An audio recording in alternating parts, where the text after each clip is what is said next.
প্রথমে বলেছে কি দুটি ক্রমিক সংখ্যা বলছে, যে সংখ্যাটা ধনাত্মকও হবে, ধনাত্মক মানে কি প্লাসও হবে, ক্রমিকও হবে, ক্রমিকও হবে, ক্রমিক মানে কি পরপর হবে, আবার ধনাত্মক হবে, আবার কি হবে অযুগ্ম হবে।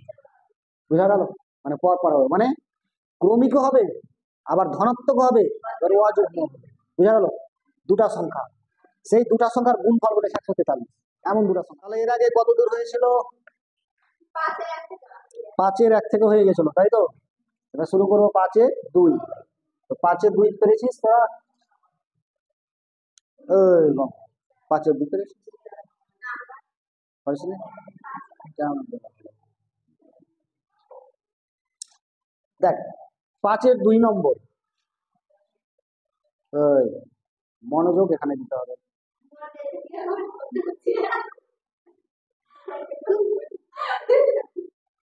তোর মন নেই, ওর তো মন আছে, মন দেবে, ঠিক না? ঠিক না? ঠিক আছে। দেখ, দেখ, দুটি ক্রমিক ধনাত্মক অযুগ্ম সংখ্যার গুণফল বলেছে 143।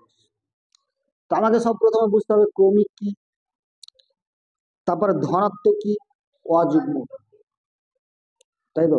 তা আমি এটা বাদে যুগ্ম কি অযুগ্ম কি দুটোই বলছি, ক্রমিক এটাও বলছি। দেখ, ক্রমিক সংখ্যা বলতে পর পর সংখ্যা। যদি বলে 4টা ক্রমিক সংখ্যা বল, যে কোনো 4টা, 1 2 3 4 সোজা। যদি বলে যে না অন্য বলবো, 11 12 13 14 8 9 10 11, 4টা বলেছি। 3টা বলে তাহলে 1 2 3, হ্যাঁ, যদি 2 3 4, হ্যাঁ এরকম হতে পারে, বা 11 12 13 হতে পারে, না পারে না। তো এগুলো সংখ্যাকে কি বলা হয়? ক্রমিক সংখ্যা বলা হয়। বুঝা গেল? এগুলোকে কি বলা হয়? ক্রমিক সংখ্যা। ক্রমিক সংখ্যা ক্লিয়ার? বুঝা গেল ক্রমিক সংখ্যা কি? তারপরে বলেছে ধনাত্মক সংখ্যা। ধনাত্মক সংখ্যা হলো জিরোর ওপরে যে সংখ্যাগুলো থাকবে, জিরোর উপরে সংখ্যাগুলো কি 1 2 3 4, এগুলো সবই হলো কি ধনাত্মক সংখ্যা। স্যার তাহলে ঋণাত্মক সংখ্যা কি? তাহলে জিরো থেকে যেটা বাম দিকে যাবে মানে -1, তার চাইতে -2 -3 -4, এগুলো হলো কি ঋণাত্মক। তাহলে ধনাত্মক ঋণাত্মক ক্লিয়ার? বুঝা গেল? তাহলে ধনাত্মক বোঝা হলো, ঋণাত্মক বোঝা হলো। এবার অযুগ্ম, অযুগ্ম মানে বিজোড়, হ্যাঁ বিজোড়। তার মানে কি 1 3 5, 1 3, তোরে তো বলছিস, যখন বুঝিয়ে দিলাম যে জোর না বিজোড়, তখন একদম বলতে লাগলো। চল তাহলে 1 3 5 7 এরকম, 9 9 কিন্তু বিজোড়, হ্যাঁ এগুলো হলো কি অযুগ্ম। এবার যুগ্ম কি? জোড়।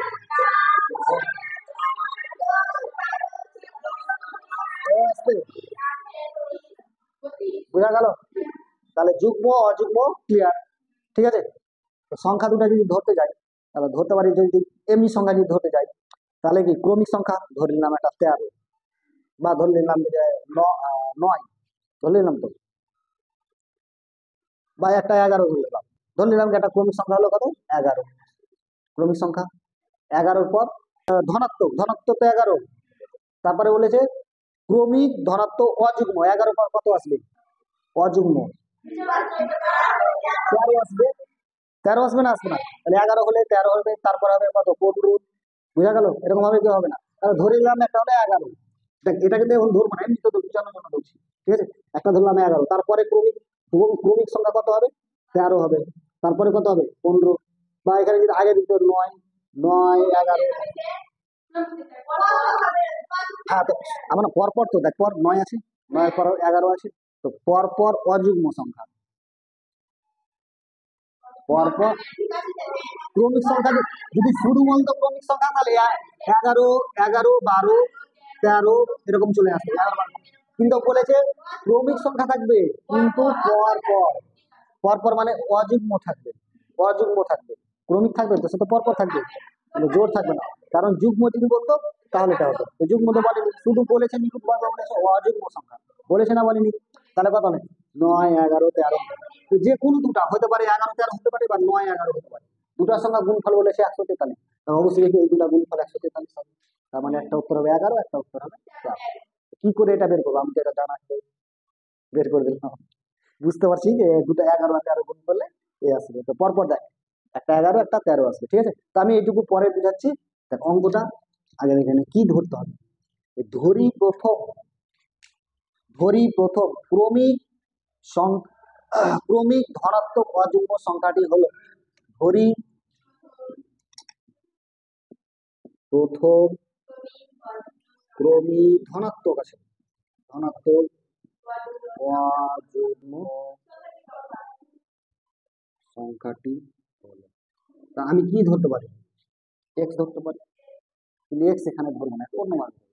কেন বলছি দেখ, কোন একটা সংখ্যা মনে করলাম 5 নিলাম, ঠিক আছে, তো 5-এর সঙ্গে যদি 2 যোগ করিস, গুণ করিস তাহলে কত পাই, 2 না 10, 10 হচ্ছে, জোড় হচ্ছে।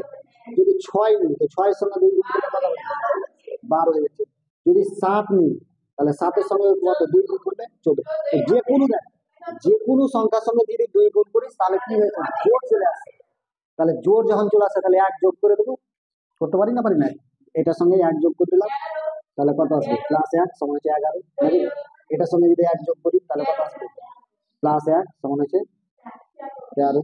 এটার সঙ্গে যদি 1 যোগ করি তাহলে 15, এভাবে চলে আসছে না? তাহলে ধরি প্রথম ক্রমিক ধনাত্মক অযুগ্ম সংখ্যাটি হলো 2x, মানে সংখ্যাটা যে কোনো একটা সংখ্যা আছে, x এর সঙ্গে যদি 2 হয় তো 2, 2 এর সঙ্গে 2 গুণ করলে 4, 3 হলে 3 দুগুণা 6, সবই তো জোড় হচ্ছে, তার সঙ্গে কি যোগ করে দেবো, 1 যোগ করে দেবো।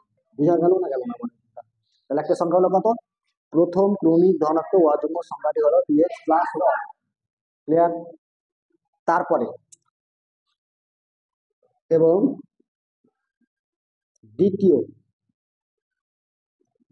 ক্রমিক ধনাত্মক অযুগ্ম সংখ্যাটি হলো কত হবে, 2x প্লাস, আচ্ছা এটা 1, এটা যদি 1 যদি না ধরি, হ্যাঁ একটু চেঞ্জ করে দিচ্ছি তাহলে বুঝতে সুবিধা হবে, ঠিক আছে।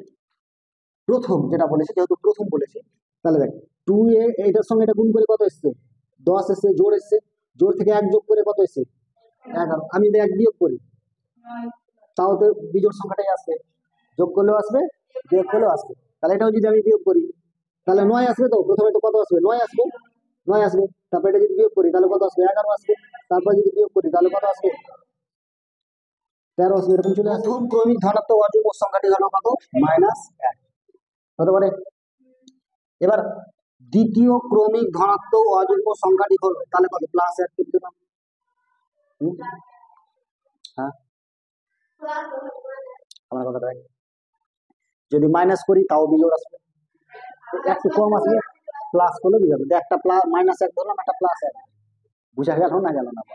হ্যাঁ বুঝা গেল এই জিনিসটা। যে কোনো সংখ্যা ধর, এক্স এর মান ধরে নিলাম 7, 7 তো বিজোড়, 7 দুগুণা 14, জোড় চলে আসে, জোড়ের সঙ্গে যদি 1 যোগ করি 15। এবার দেখ 7, এটা 7 ধরেছিলাম তো, 7 দুগুণা 14, 14 থেকে 1 বাদ 13, তার মানে চলে আসছে না বিজোড়, একটা কম, একটা তো প্রথমটা আগে বিয়োগ দিলাম ওই জন্য বিয়োগ দিলাম, আর পরেরটা প্লাস দিলাম। বুঝা গেল? আগে প্লাস পরে বিয়োগ দিলেও হতো, কিন্তু প্রথম যেহেতু ধরেছি তো প্রথমটা মাইনাস দিই, মানে একটু কম ধরবো, আর যেটা প্লাস দেবো সেটা দ্বিতীয়টা ধরি, তাহলে বুঝতে সুবিধা হবে।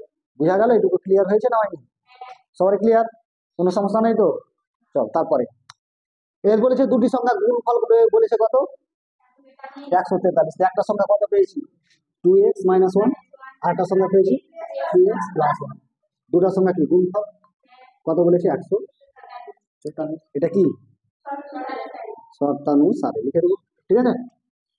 তাহলে একবার প্লাসে বসেছে, একবার মাইনাসে বসে আছে, মানে 2x তারপর স্কোয়ার মাইনাস কত 1 এর স্কোয়ার। প্লাসে বসলে আর মাইনাসে বসলে কি হবে, ওই মে প্লাসে আর মাইনাসে বসলে কি বসবে, a square minus b square সূত্র পড়বে না, মানে a + b * a - b। একবার প্লাস একবার মাইনাসে বসলে a স্কোয়ার, মানে প্রথমেটা স্কোয়ার মাইনাস পরেরটা স্কোয়ার, তার মানে এটা প্রথমেটা স্কোয়ার ইনটু -1 এর স্কোয়ার সমান কত, 143। তাহলে 2 এর স্কোয়ার কত, 4 x স্কোয়ার, নাকি -1 মাইনাস কত, ওপার ছিল তো ছিল মাইনাস কত, 143, ওপারে কি পড়ে থাকলো, তাহলে এটা থেকে তাহলে দেখ 4x স্কোয়ার মাইনাস 143 মাইনাস 1, তাহলে কত হবে, -44 সমান কত, 40। এখান থেকে 4 কমন নেই, তাহলে পড়ে থাকলো কত, x স্কোয়ার মাইনাস, যদি 4 ভাগ করিস তাহলে 4 চলে এলো, মাইনাস বসে গেল। এখানে যদি 4 ভাগ করিস তাহলে কত আসবে, 3 4 12, 13 14, মানে 2 4 6 24, 36 হবে। বুঝা গেল? এটা যদি ভাগ করে দিস শূন্যর সঙ্গে কত হবে? শূন্যই হবে। এক্স স্কোয়ার মাইনাস 6 সমান কত? শূন্য। এটাই এটাই উত্তর। 4টা জিরোর সঙ্গে ভাগ করলে কত হবে? 0 হয়ে গেল। এটাই সমীকরণ আকার হয়ে গেল। এখান থেকে কি? এখান থেকে উত্তর শেষ। এবার যদি বলতো এই সংখ্যাটি কত হবে, যদি বলতো বের করতে বলতো, তাহলে কিভাবে বের করতাম? 36টা এপারে ছিল, ওপারে চলে গেলে কি হয়ে যাবে? প্লাস হয়ে যাবে। তাহলে এপারে যদি স্কোয়ার থাকে তাহলে ওপারে কি হয়ে যাবে? √36 হয়ে যাবে। এপারে আমি করে দিচ্ছিলাম এক্স স্কোয়ার, এখানে কিন্তু করতে হবে না, হ্যাঁ এক্সট্রা হবে, সাইডে করছিলাম। এখানে কত আছে? এক্স স্কোয়ার আছে, 36টা পাশে ওপারে চলে গেল, তাহলে কত হবে? +36 হয়ে গেল। তাহলে এক্স সমান কত হবে? 36 থেকে বেরোবে কত? স্কোয়ার উঠলে রুট হয়ে যাবে, তাই তো? এক্স সমান কত বেরোবে? 6। তাহলে এক্স সমান কত পেলাম? 6। একটার সঙ্গে কত হবে? 6 দুগুণা 12, 12 থেকে 1 বার 11, একটা সঙ্গে হবে 11, আর 6 দুগুণা 12, 12 থেকে 1 যোগ 13, তাহলে একটা হবে 11 আর একটা হলো 13। 11 আর 13 গুণ করলে কত হবে? 43। জিনিসটা বুঝতে পারলে কি? এখানে করার দরকার নেই, যদি দুটোকে বলেনি, এখান থেকেই উত্তর। আমি পুরোটাই বুঝিয়ে দিলাম। ক্লিয়ার? এই মাথায় ঢুকেছে? বুঝা না গেলে বলবি, কিন্তু কোশ্চেন করতে জানতে হবে। আমাকে যখন তুই জিজ্ঞেস করবি তাহলে তুই শিখতে পারবি, আর যদি জিজ্ঞেস না করিস তাহলে শেখা যাবে না। তুই সাহস করে বল, আমি তো কোনো বাঘ ভালো কিছু না, স্যার মানে বন্ধুর মতো, তুই জিজ্ঞেস করবি তাহলে তাড়াতাড়ি নোট। ওই স্কুলে সবাই সাইকেল পালিয়ে পেয়েছিস, তাহলে আমাকে একবার করে চালাতে দিস, তাহলে নিয়ে আসবি না মমতার সাইকেল? চাই? হ্যাঁ, না সাইকেল আছে তাই? তোর তো সাইকেল আছে, সাইকেল নিয়ে আসবি, তাড়াতাড়ি আসতে পারবি, সময় বাঁচবে। আর এখন সাইকেল পেয়ে গেছিস নাকি, লেট যেন না হয়, সকালবেলা একদম সাইকেল চালাবি। আর সাইকেল চালা সব থেকে ভালো, তাও ভালো। হ্যাঁ, সাইকেল চালালে হাইট বাড়ে, সাইকেল চালালে হাইট বাড়ে। হুম।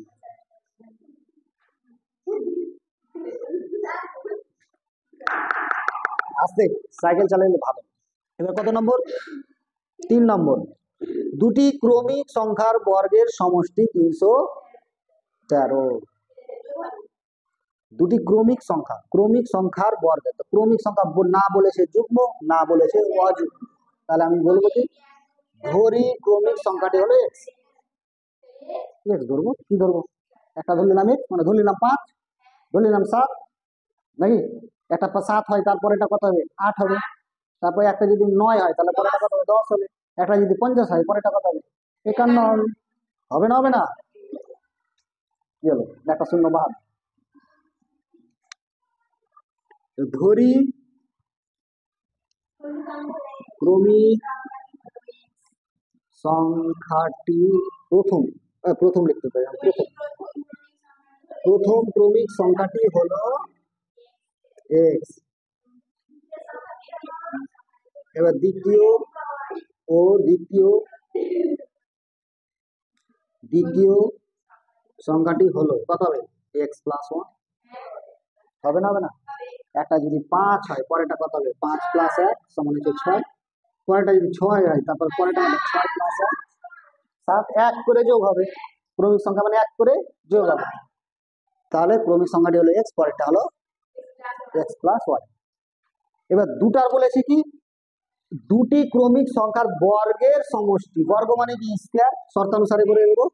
বর্গ মানে কি প্রথমেরটাও স্কয়ার আর পরেরটাও স্কয়ার, x+1 তারও কত স্কয়ার, বর্গের সমষ্টি, সমষ্টি মানে কি মিডিলেরটা যোগ। এইটা সমান বইয়ে বলে দিয়েছে কত? 313। শেষ। বুঝা গেল? ভারী আছে? এই ভারী আছে? হ্যাঁ হ্যাঁ, এখন হয়নি, এখন সমাধান করবো। এই জিনিসটাই তো মেন, বাকিটা তো জ্ঞান। ভারী আছে তোদেরকে যেগুলো শিখিয়ে দেওয়া আছে বারবার, ঠিক না? ঠিক না? সমস্যা হবে না? সেটা কি হবে? করে দিতে হবে কি? কেউ কেউ আবার পারবে না, এটা মনে হয়। করে দিচ্ছি তাহলে। এটা দেখ a+b তার হোল স্কয়ার সূত্র। a² + 2ab + b²। তাহলে a² মানে কত? x এর স্কয়ার। প্লাস 2a মানে x, b মানে হচ্ছে 1 প্লাস 1 এর স্কয়ার, বুঝলি? সমান কত? 313। এখানে বা দিয়ে দিলাম, এখানে বা। x স্কয়ার যোগ করলে কত? 2টা x স্কয়ার প্লাস 2 একে 2x প্লাস 1, ওটা পরে চলে এলো মাইনাস সমান 0, তাই তো? তাহলে 2x স্কয়ার প্লাস কত? 2x। আচ্ছা বলতো -113 থেকে 1 বাদ দিলে কত হবে? 312। -312 না +312? -312, ঠিক আছে? মানে মাইনাস মানে কি? লস। একটা ব্যবসা করলে 1 টাকা লাভ হলো, আর একটা ব্যবসা করলে -13 টাকা, 313 টাকা লস হলো। তো লস কয় টাকা হলো? -313, 12 টাকা লস হলো। 1 টাকা লাভ হয়ে গেছে, কত খুশি! 1 টাকা লাভ।